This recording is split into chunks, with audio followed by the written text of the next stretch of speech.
En fait, la pastorale retrouvée part d'un fait divers, un cambriolage d'un musée, le musée d'art moderne de la ville de Paris.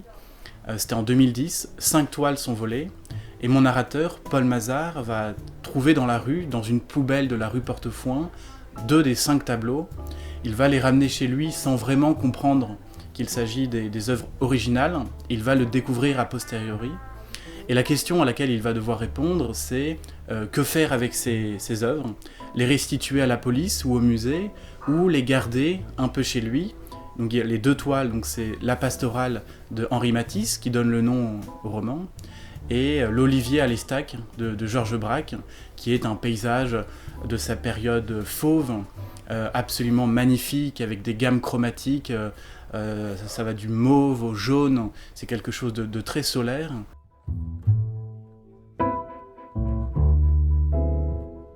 La peinture et les artistes sont extrêmement présents dans la trame narrative de la pastorale retrouvée. C'est à la fois des artistes réels, on voit évidemment Matisse, Georges Braque, Pierre Soulages, Fra Angelico, et c'est un peu le panthéon pictural qui m'accompagne depuis toujours, et des artistes inventés, fictionnels, notamment Alexander, ce peintre qui est parti, qui a fui d'une certaine manière le monde pour peindre dans un atelier à Giverny. Il partage sa vie entre son jardin et son atelier.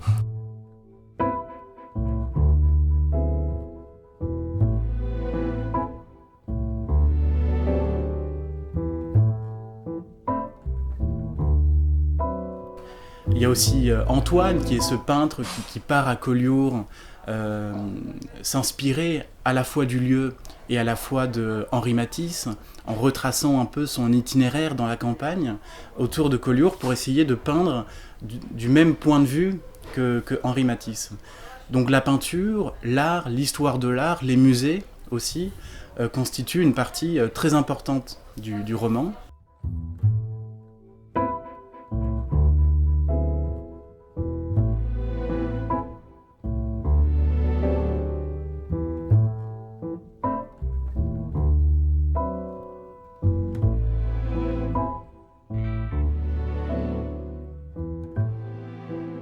Et c'est comment on est peuplé par des histoires, par des écrivains, par des grands penseurs.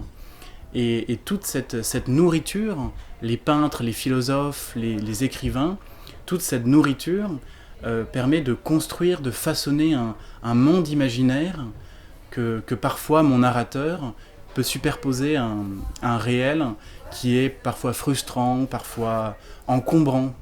Et donc la pastorale retrouvée, c'est aussi cette opposition entre la vita activa et la vita contemplativa. Et comment on peut se servir des musées et du beau comme une sorte de refuge.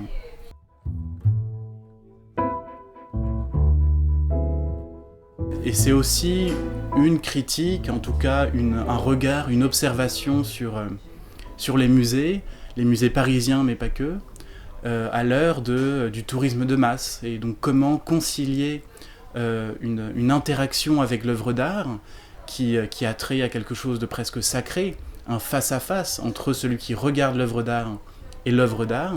Donc comment faire coïncider ce rapport presque intime avec l'œuvre d'art à des musées qui sont sans cesse inondés de touristes et de visiteurs.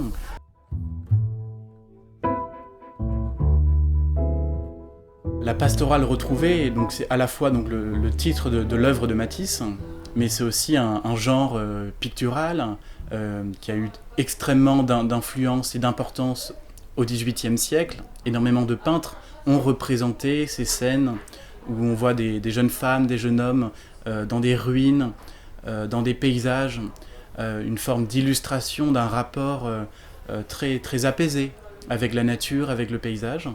On l'a aussi en littérature, on peut penser à Virgile, à Ovide, donc c'est un genre antique. Mais dans le titre, il y a aussi effectivement une dimension un peu allégorique de ce terme pastoral. Et mon narrateur découvre dans la rue en sortant de sa dernière séance de psychanalyse Les Deux Toiles, et dans le même temps, dans la même soirée, le roman s'ouvre sur ça, il va faire la rencontre, en tout cas retrouver cette jeune femme qu'il avait côtoyée quelques années plus tôt, Anna, et on voit progressivement le thème de la Renaissance, quelque part. Et la pastorale retrouvée, c'est aussi, d'une certaine manière, le bonheur retrouvé, la joie retrouvée, après des temps assez compliqués pour mon narrateur Paul Mazars. Et donc on suit ce personnage qui va renaître d'une certaine manière par la vie, par l'amour, mais aussi par l'art et par le beau.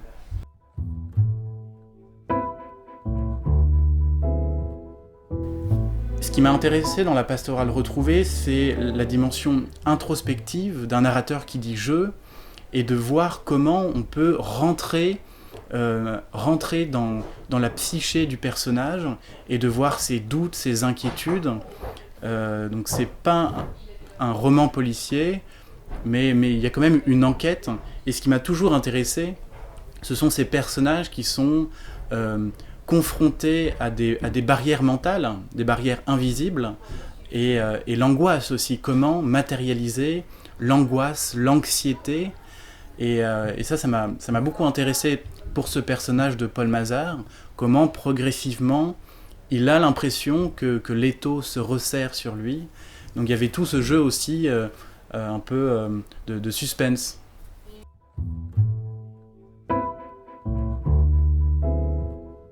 C'est évidemment un livre qui tourne autour de cette notion d'image, notion d'imagination et notion d'image. La première citation mise en exergue dans le roman, c'est une citation de Bachelard, L'air et les songes, qui nomme justement ce principe d'imagination comme une potentialité, une capacité à déformer les images de la perception. Et ça, je suis assez convaincu de la chose.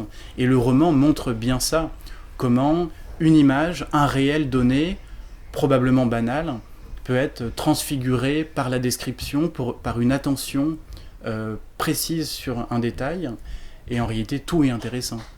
Et c'est pas pour rien que le livre s'ouvre sur un petit pan de mur en liège sur lequel sont punaisées des photos d'œuvres d'art. On est dans ce commissariat, dans cette scène inaugurale. Et la référence à Aby Warburg, cet historien de l'art allemand, avec une trajectoire très singulière, avec une production géniale dans tous les sens du terme. Et ça fait partie des historiens de l'art qui m'ont beaucoup inspiré. Et donc on retrouve Aby Warburg, on retrouve aussi Walter Benjamin. Et il y a plusieurs passages du roman qui le citent explicitement. Et finalement, c'est tout l'enjeu de la pastorale retrouvée. C'est comment le pouvoir de l'aura d'une œuvre d'art peut se répandre progressivement dans un intérieur, l'intérieur d'un appartement, l'intérieur d'un esprit. Et donc c'est la puissance auratique de l'œuvre d'art qui est presque le sujet de mon livre. Et j'ai toujours été émerveillé par la capacité que les œuvres d'art avaient de pouvoir nous plonger dans des univers. Pourtant, c'est pas grand-chose, quelques grammes de peinture ou de pigments sur une toile simplement tendue sur un châssis. Et j'ai toujours trouvé ça hallucinant que ce morceau de matière puisse donner un accès à quelque chose qui est immense, qui est presque infini, qui est un imaginaire, qui est des significations, des références. Et j'ai voulu mettre en scène, d'une certaine manière, cette relation amoureuse, presque fusionnelle, entre l'œuvre d'art et celui qui la regarde.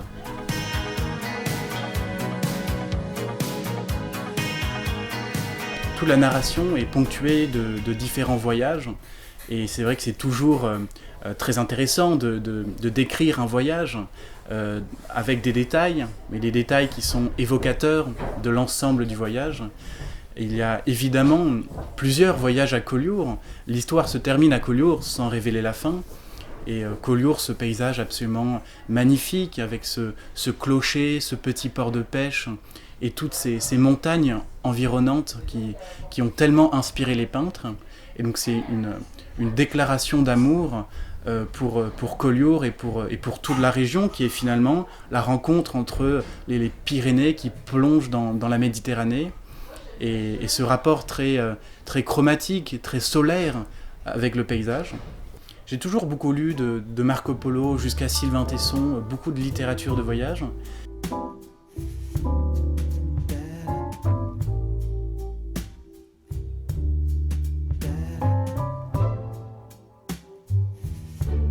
On peut considérer que voyager avec un livre, c'est voyager au carré, le voyage dans le voyage. Donc mon narrateur, que ça soit en Bretagne, en Italie ou à Collioure, part avec de la littérature, avec Ovide, avec Virgile, avec Proust, avec Hermann Hesse. Donc ce livre est aussi une sorte d'hommage à tous ces écrivains qui m'ont accompagné depuis une trentaine d'années et dont je me suis inspiré pour écrire La Pastorale retrouvée.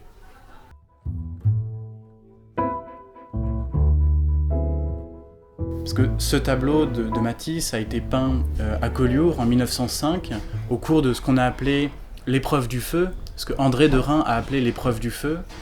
Et Matisse peint une quinzaine de toiles, une quarantaine d'aquarelles et beaucoup plus de dessins. Et ce moment-là, ces quelques semaines, à partir de mai 1905 jusqu'à septembre, ça va être une explosion de couleurs à la surface de ces peintures. Et La Pastorale, qui était conservée au musée d'art moderne de la ville de Paris, incarnait exactement ce moment pictural-là, où Matisse entre dans un face-à-face avec la couleur, révolutionnaire sur un certain nombre d'aspects. Des personnages alanguis, nonchalamment installés sous des arbres. On voit un petit joueur de flûte qui rappelle ce berger, donc l'Arcadie. C'est un tableau arcadien à plus d'un titre.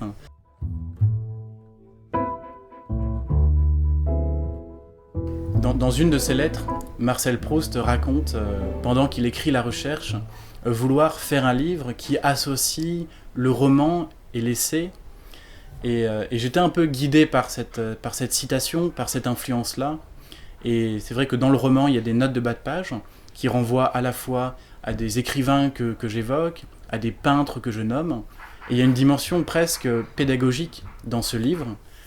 Et c'est vrai qu'un livre génère souvent plein d'autres lectures.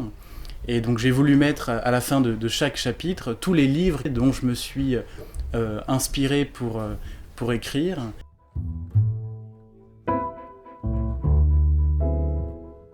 Et donc assez rapidement dans l'histoire, on apprend que Anna, donc cette jeune femme que mon narrateur rencontre le soir même de sa découverte, travaille au musée d'art moderne de la ville de Paris.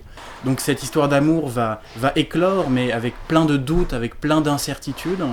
Et c'est aussi quelque chose qui m'a plu de raconter.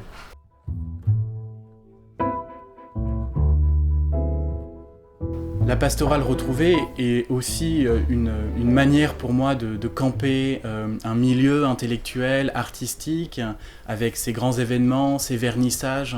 Et j'ai toujours considéré un vernissage comme dans les galeries d'art, dans les musées, comme un objet sociologique en soi, avec ses codes, son lexique, son vocabulaire, que mon narrateur d'ailleurs maîtrise sans complètement comprendre non plus.